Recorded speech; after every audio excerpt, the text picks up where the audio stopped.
Hi everyone, I'm meteorologist Geoff Fox. It's early on Thursday morning. Here's a quick update. Well, not so quick, but here's an update on what's going on with Hurricane Florence. First, let me tell you that the Hurricane Center has reported that this storm has deteriorated a lot, and I'm going to show you that on satellite and a bunch of other imagery. But the top wind speed now down to 110 miles per hour. And that's going to pose a public relations problem because people are going to think it's less of a storm. But while the top wind speed has died down, the area with hurricane force winds has actually gotten larger. It's about 80-mile radius from the center, and the area with tropical storm force winds now 195 miles out from the center. So still, this, even though it's a Category 2 now, a very big storm. But here's what I'm talking about on the imagery. This does not look like a healthy hurricane, if you will. The eye wall has been shrunk. Actually, the recon plane through it saw two maximas, two areas where the winds were the strongest, sort of like concentric eye walls. Anyway, it's all jumbled in here. And as you can see, the southern flank is somewhat cut off. Now, there is a little bit of shear that's going to let up in the next 6 to 12 hours.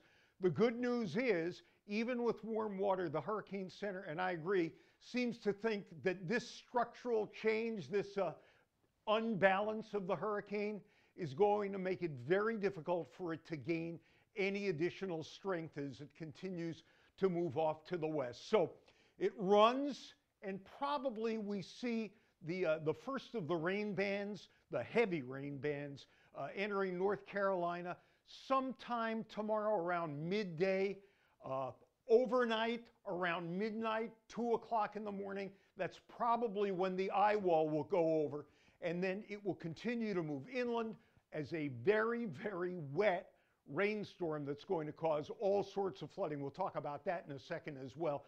But I want to talk to you about this wind, because even though the storm is a little weaker, even though it's 110 now, this is the area with hurricane force winds, that red area, and everything in the yellow and inside, that's tropical storm force. So this is a major problem, and it's been out in the Atlantic for a while. It continues with its counterclockwise flow, so especially to the north, it's been pushing lots and lots of water toward the shore, and there will be tidal surges as it comes on shore tomorrow. In fact, the tidal surges will precede the hurricane coming on shore. Problem with this storm is it looks like once it gets on shore, it's going to stall or at least move very, very slowly.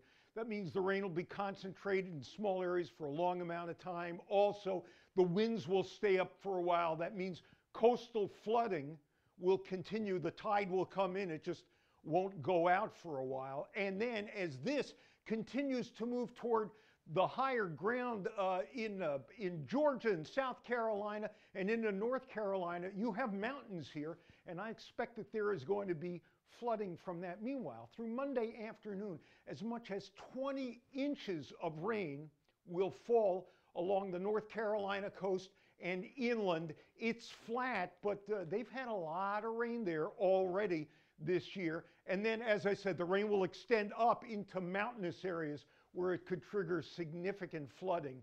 Right now, early on Thursday morning, we're starting to see the first of the outer bands. This is next-rad Doppler radar, and you can see we're starting to see the first of the outer bands moving in. So here's what we expect. There's already been some squally rain. The winds will start picking up during the day on Thursday. The heavier rain gets to the coast around noontime. I expect that the eye wall will cross sometime in the wee hours of Friday morning, but hurricane force winds will batter the coast for hours before that. Remember, it's an 80-mile radius from the center that has hurricane force winds.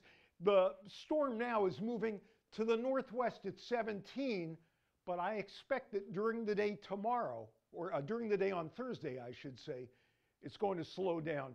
This really does have all the markings of a major catastrophe. Not only coastal inundation from tidal surge, but also freshwater inland flooding, and of course, the wind at the coast. If you enjoyed this, please feel free, share it with your friends, post it somewhere, whatever you'd like to do, I'm good with that. Oh, and if you're associated with a news or a sports or a travel website, you know, there's probably something I can do for you. Why don't you get in touch with me?